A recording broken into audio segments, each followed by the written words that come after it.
It's the 7th of November and this is your Primetime News Bulletin. A very good evening. I'm Shayan Silva. And I'm Punchani Edrasingha. Let's start off with a look at your headlines.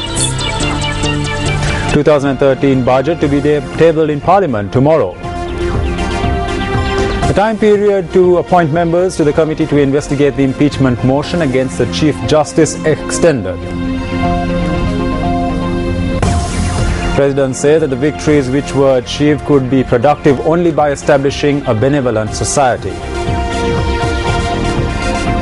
And President Barack Obama re-elected as the President of the United States.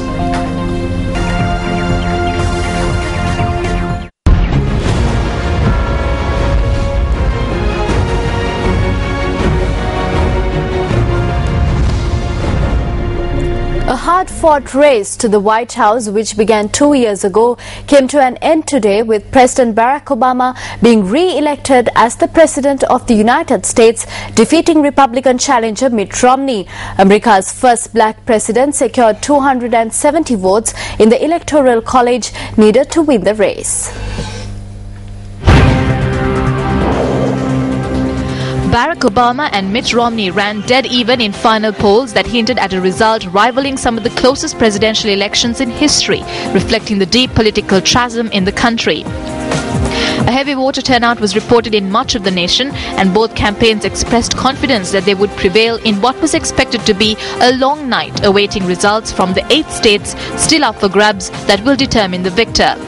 Under the US Constitution, each state is given a number of electoral votes in rough proportion to its population. The candidate who wins 270 electoral votes becomes president. It was Obama who came out on top, winning 303 electoral votes to Romney's 206.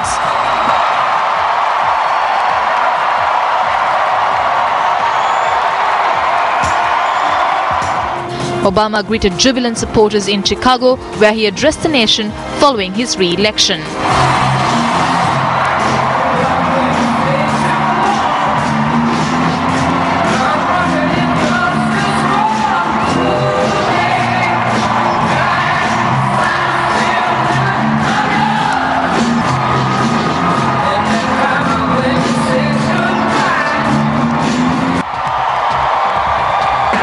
Tonight, in this election, you, the American people, reminded us that while our road has been hard, while our journey has been long, we have picked ourselves up. We have fought our way back.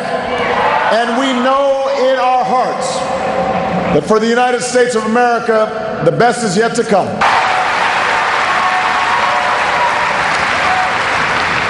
That's why we do this.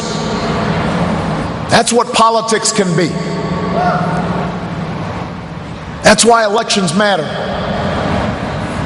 It's not small, it's big. It's important.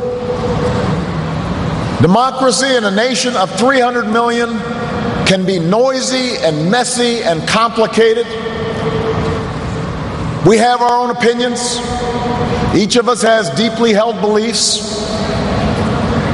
And when we go through tough times, when we make big decisions as a country, it necessarily stirs passions, stirs up controversy.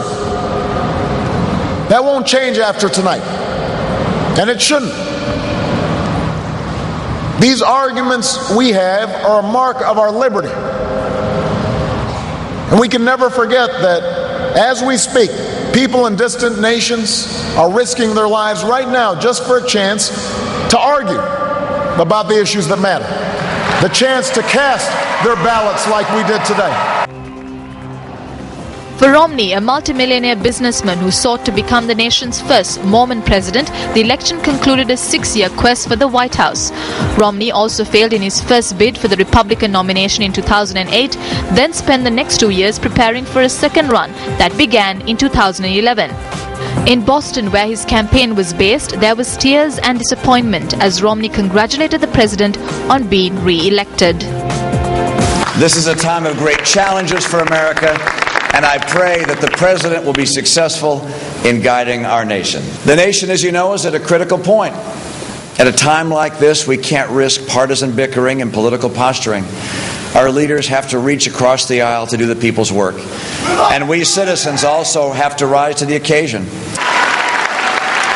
I so wish that I had been able to fulfill your hopes to lead the country in a different direction, but the nation chose another leader, and so Ann and I join with you to earnestly pray for him and for this great nation. Thank you, and God bless America. You guys are the best.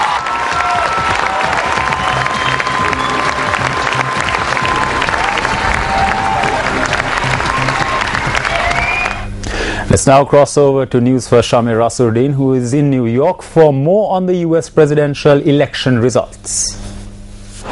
President Barack Obama was re-elected to office for a second term, defeating Republican challenger Mitt Romney to become the 45th President of the United States.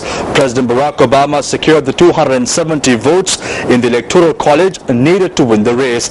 Speaking to those in Boston, Republican Mitt Romney said that he congratulated President Barack Obama and hoped that the president will guide the country successfully. The president, meanwhile speaking in Chicago, said that our economy is recovering, a decade of war is ending, and a long-fought campaign is now over. President Obama will take oaths for his second term in January 2013, becoming the only African American to be elected to a second term in office. In terms of other polls that were held on Tuesday, Republicans maintained power in the House of Representatives while Democrats clinched the Senate. Now, News First was here in New York reporting all the events that unfolded on the campaign trail since September, and we were first and fast telling you who won the presidential election here in the United States. I am Shamir Rasuddin reporting for News First from New York, USA. Thank you, Shamir, for that update. Now, as predicted, the election was decided in the battleground states, which are home to undecided voters. Americans gave President Barack Obama a second term in office, but it still wasn't clear whether the president won the key battleground state of Florida. News First Ramesh Irugal Bandara, who has been closely monitoring the U.S. presidential election, has a detailed report on how these crucial states voted. President Barack Obama won the swing states of Colorado, Iowa, Pennsylvania, New Hampshire, New Mexico, Nevada, and Wisconsin. His narrow victory in Ohio, a critical Midwestern swing state with 18 electoral votes, ultimately sealed the victory. Now, the president also won the swing state of Michigan, which is incidentally Republican candidate Mitt Romney's birth state. The swing states of North Carolina and Indiana, which were won by Obama in 2008, voted Republican this time around. Now, the final results for the state of Florida have not been released as yet. However, with nearly 99% of the votes counted, the state seems to be leaning towards the Democrats. Mitt Romney, Republican candidate, claimed victory in Idaho, Montana, Arizona, Kansas, Texas, Louisiana, Alabama, Wyoming, Mississippi, Tennessee, Arkansas, Kentucky, West Virginia, South Carolina, Oklahoma, Utah, Missouri, and Georgia. President Barack Obama, on the other hand, won his home state of Illinois, as well as Romney's home state of Massachusetts, where the Republican previously served as governor. Obama also won in the states of California, Washington, and states such as New York, New Jersey, Vermont, Connecticut, Delaware, Maryland, Rhode Island, Hawaii, and the District of Columbia.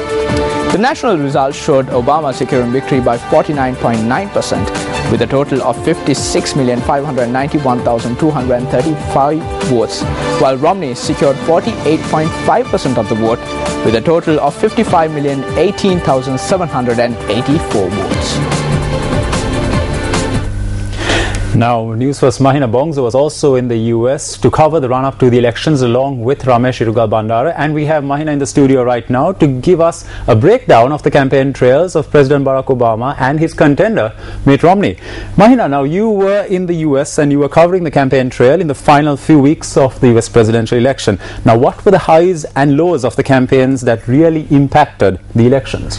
Well, Shane, there were a lot of highs and lows that really impacted the elections, but I must say that in the media in the US, in television and radio media, and even in the papers, it was the presidential election that was making the headlines, and every move of the two candidates was scrutinized. Every word that was uttered by the two candidates came under the microscope. So President Barack Obama and Governor Mitt Romney had a lot to play up for. They had a huge campaign trail, and this was billed as the most expensive election in American history because nearly $2 billion was spent on campaigning for this election. Now, both candidates used a lot of star power in their campaigns. We saw President Barack Obama coming out with stars like Jay-Z and Bruce Springsteen. And even yesterday, yes, we saw Jay-Z and Bruce Springsteen actually coming out with Obama to kind of come in the election, in the final bit of the elections as well. Yeah, to sort of convince voters, especially in battleground states. And then we saw Mitt Romney using Kid Rock as a star celebrity in his campaign activities as well. So both candidates focused a lot on these battleground state, Shane, because these battleground states which have undecided voters really had a huge impact on the election, especially a battleground state like Ohio, which had 18 electoral votes coming out of there. And so Ohio was more or less the make or break for either both candidates, that's Obama or Romney. So we saw even in the last few days, even on Monday, the candidates were out in full force trying to convince voters to vote either Republican or Democrat. Now, Ramesh and I visited several states such as North Carolina and Virginia, which are also swing states. And we spoke to a lot of people there. We visited the North Carolina State Fair, which we met like several Americans from several different backgrounds. And we saw heavy campaigning even at the fair. And certain people were not really shy to say who they were voting for. They had stickers of Obama or Romney pasted on their shirts, while some really had 2 stickers, which really showed that they were undecided voters. So speaking to them, you know, you really get a feel of how American politics really have an impact on the entire nation, how the entire nation comes out to really, you know, sort of back either candidates. And Obama used a lot of his previous experience as the president when it came to foreign policy, whereas Romney focused a lot on economics because obviously he's a multi-millionaire businessman. So he used that background of his to really come out and say, look here, I know a lot about the economy and I can really help the US economy come out. Because, I mean, Obama now faces challenges, Shane. He faces challenges in leading a country facing federal deficit and debt. There's a sluggish economic growth because of the recession, and there's financial industry collapse. So Romney really came out and said, you know, I have solutions to these problems. Whereas Obama used Romney's multimillionaire background to really go and say, you know, look, he's a venture capitalist and all he's trying to do is really help the higher class, the high income earners rather than the middle class. So there was a really intense battle between the two, Shane, and it was really evident in the USA. Now, Mahina, we saw you covering the several of the debates that took place, like one which was at the Hofstra University. Now, how did those debates actually impact onto the election at large? I mean, on a macro scale, what was the contribution that those debates gave to the election? Well, that's a good point, Shane. And we actually asked several of the American voters, because after all, the votes come from the people, and you need to go to the people to find out whether these debates really have an impact on them as well. Most of the people who we met in the USA from New York, because as the debate in Hofstra was actually in Long Island, New York, so we spoke to a lot of New Yorkers who are mostly Democrats about whether this debate will actually have an impact on them. We also spoke to undecided voters in New York, and they said, look here, we don't really think the debates will have an impact because, I mean, we are dead set on voting Democratic or Republican, whereas the undecided voters were like, you know, a debate is not just going to change our vote, and we're not just going to decide who we're going to vote for based on a debate. Exactly. And that was the same thing that we heard from people before the third and final debate. But the debates actually paved the way for the two candidates to come out and really speak to one another and really, you know, go at one another's throats out in the public and really give people an opinion and form an opinion amongst the people. But I really don't think the debates really had that much of an impact on, I guess, the final result, because the final result itself was a dead even race until the last minute.